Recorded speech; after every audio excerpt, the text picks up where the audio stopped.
Ah, Ed. Das ist mein Freund Ed Oettig. Edgar Oettig. Ja, Ed und ich, wir kennen uns schon ewig. Ed, ich habe ein Geschenk für dich, wenn du dann deine Jacke mir gibst. Du kannst aber dasselbe aufmachen. Das ist dein Mikrofon. Ah. Also, du scheust dich nicht, ja? Ein wahrer Künstler scheut sich nie. Irgendwie seinem Publikum gegenüber, ja. Okay, Ed. Schönes Wetter haben wir heute, ja? Immer nach einem Sturm ist das Wetter gut. Also, Edgar Oettig, mein Freund Edgar Oettig. Wie lange kennen wir uns, Ed? Wird deine Brille automatisch ein bisschen heller? Ja. Du musst dein Mikrofon aufstellen. Also ich frage Mike, wäre es okay, wenn ich das so mache, Mike? Ja. Er heißt Mike, nicht weil er nur mit Mike zu tun hat, er hat auch mit der Carmen zu tun. Ich könnte ihn auch Carmen nennen, aber ich nenne ihn lieber Mike, weil sein Vorname Michael ist. Ja. Ah, ja. Ein Scherz. Würden deine Brille von allein heller? Die wird von allein heller. Gut, ja. meinst du nicht, die sind Sonnenbrille. Die nehme ich dann gleich ab, weil zu cool ist auch ein bisschen erschreckend für die Leute. Ja, es ist einfach zu viel.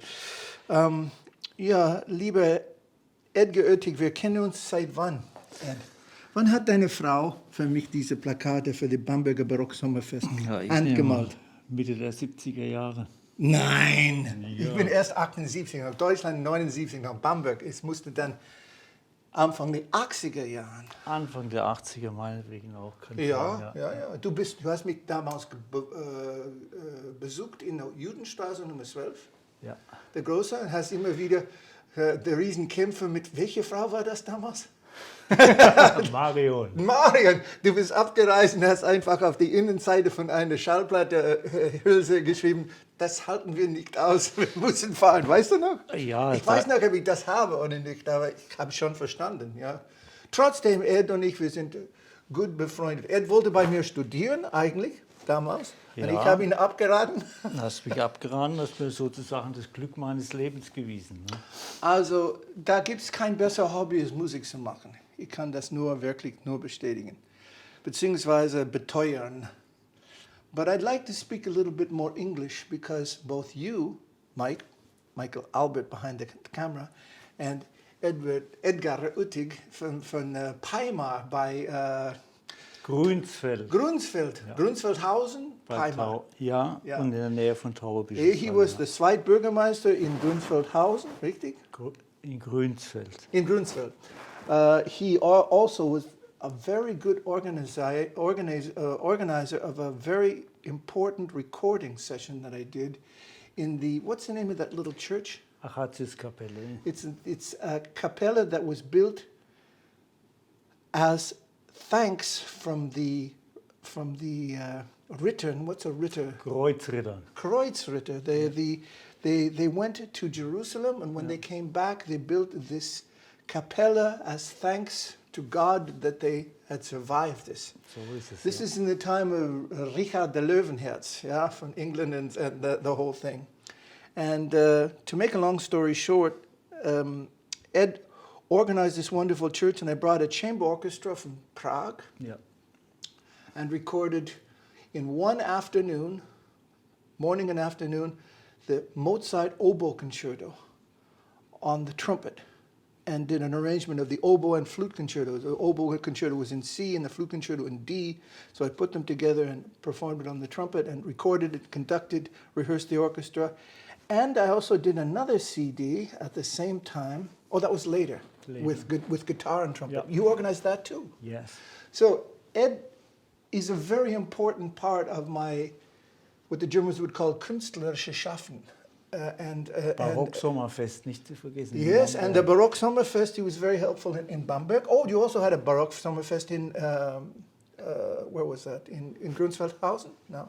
No, only concerts. Oh, yeah. But Bamberger Barock-Sommerfest was 2 times, 2 years. Did we do 2 years? 2 years, yes. Yes. So I invited different. We thought we'd do it 10 years or 20 years. Yes, but then I left Bamberg and decided to move to Würzburg later, and that's why, because I was offered a job here. That was the very first time there was a thing called the large ensemble, Richard Carson Steuart brass ensemble, and the first trombone was Enrique Crespo, and the first horn was Wolfgang Gag. And this was actually the beginning of the large ensemble called German Brass later. Yeah.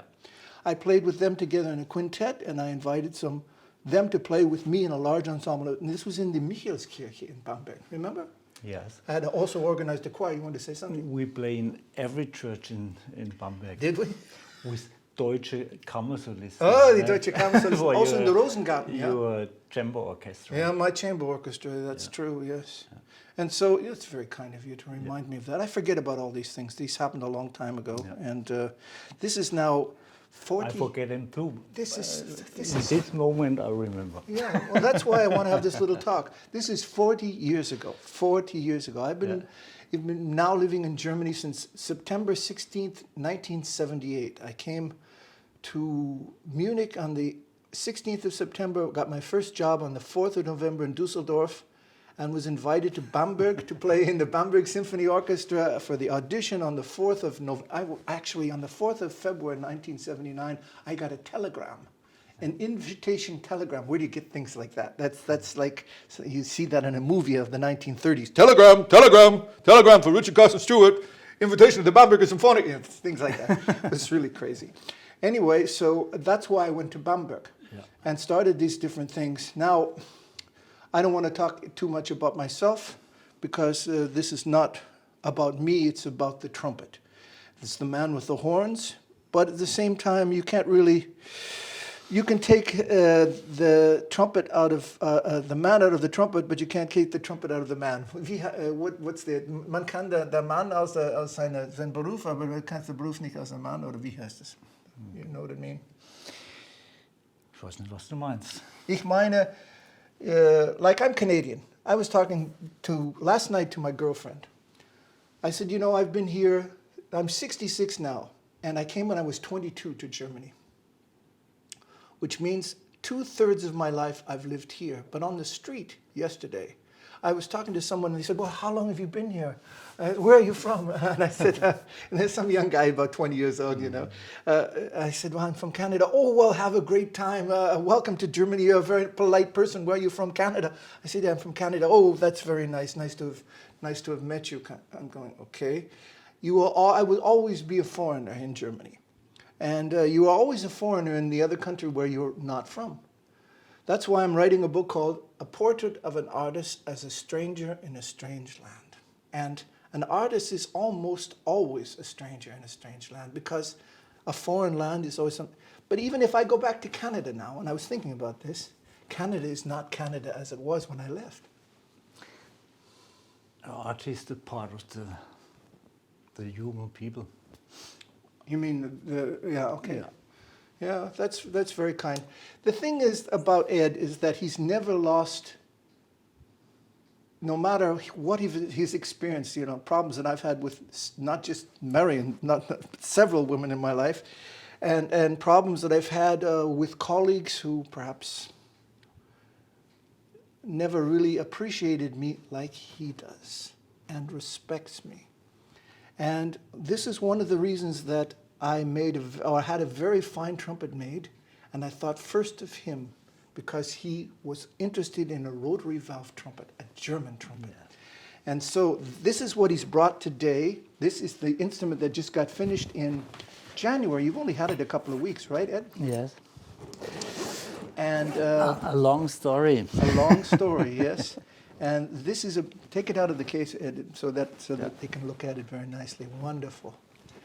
And this trumpet needs Ed's mouthpiece. Look, there it is, Ed's mouthpiece. Ed, here's your mouthpiece. Yes. Let's see, make sure that it fits this mouthpipe perfectly, as it should. Oh yes, look Perfectly. at that. Perfectly, okay. So the thing is about Ed's mouthpiece, it's, what does it say on it, Ed? 16 3/4. 16 3/4 millimeter cross-sectional diameter of the cup, and is there any other letters or anything added to it? RG. RG, rotary valve with a German backbore. Yeah. Rotary valve means the cup form is more of a funnel, traditional form of a mouthpiece. A piston valve trumpet has a flatter, rounder cup, whereas a rotary valve, Yep. Okay. a rotary valve mouthpiece has a more funnel cup. This is back from the times when most of the notes had to be bent around, because it's difficult with a rotary valve trumpet to be able to move the slides. Until I decided in the early 80s through the Yamaha company to make triggers, double triggers, first trigger and third trigger, so that these movements of the triggers allow you to play the note more stably. Now everybody knows this about a piston valve trumpet. Go ahead, Ed. Everyone knows this about a piston valve trumpet, that the slides move, but there's very few trumpets that the first slide and the third slide move independently in juxtaposed directions, which allows you to maintain a stability. The hand goes over the trumpet and you can hold it and still move the slide just with the ball of the thumb and the second part of the third finger. How do you hold the trumpet? Every trumpet is different. Okay, it holds it a different way. See? Now you can still move the triggers though, right? Yeah, okay. Because the movement of the triggers is very important. Yeah. Now, if I may just get through to my trumpet very quickly, my rotary valve trumpet. Put this over here. Now, this is not a display. If you look down here very quickly, this is what I do each day. I play all these instruments. I practice on these instruments, different kinds of music. And Ed has also brought an instrument that was made in Leipzig by the Steuart company. And we're going to talk about that, because this was a very interesting, eventful situation between Ed and I back in the late 90s when we went to the Frankfurt Messe. He wanted to look for this instrument, but I'll get back to that in a minute. I use all these instruments to make music. These instruments are not for sale. These are my personal instruments. This instrument actually is a cornet that was given to me on Vancouver Island from a friend of my father. It's a Boozy & Co. cornet, before Boozy & Hawkes existed. And the man said to me, take care of that instrument. It got me out of jail one time. you can imagine it. A life without trumpets is possible, but it's out of sense. Yeah, a life without trumpet is possible, but has no meaning. I think that's a better paraphrase, right? So, to get back to what I was going to explain, this is my rotary valve B-flat trumpet. And I use that, this is the prototype that I had made through the firm Siegmund Kanstel in California. Now, we were walking through the Frankfurt Messe looking for the Sura stand so that you could buy this. And I saw this stand called Kanstel. I'd never heard of it before. This was 1996, 97. I think you're right. I think that's right. Yeah. And there was then this question, well, what's that? I've never seen that before. So I said to Ed, why don't you go look for this Sura place, and I'll take a look at these trumpets here. And when you find Sura, come back, because I'm just going to say here, I've never seen these instruments before, and I'd like to try some of them. Well, Ed went and he found Sura, and by the time he came back, I'd already been trying trumpets, and the general sales manager from California said to me, would you come back in a few minutes and talk to the president? I'd like you to meet the president of the company, Mr. Siegmund Kanstel. And Mr. Kanstel met me, and he offered me 7 instruments, and he wanted me to be the general salesman for the company, general salesman for Europe. I said, I'm not interested in your trumpets. You can't give me trumpets. I play Schilke's, I think, the best trumpets in the world. But I'm interested in research and development. So if you give me some instruments, I will research and develop them for your company.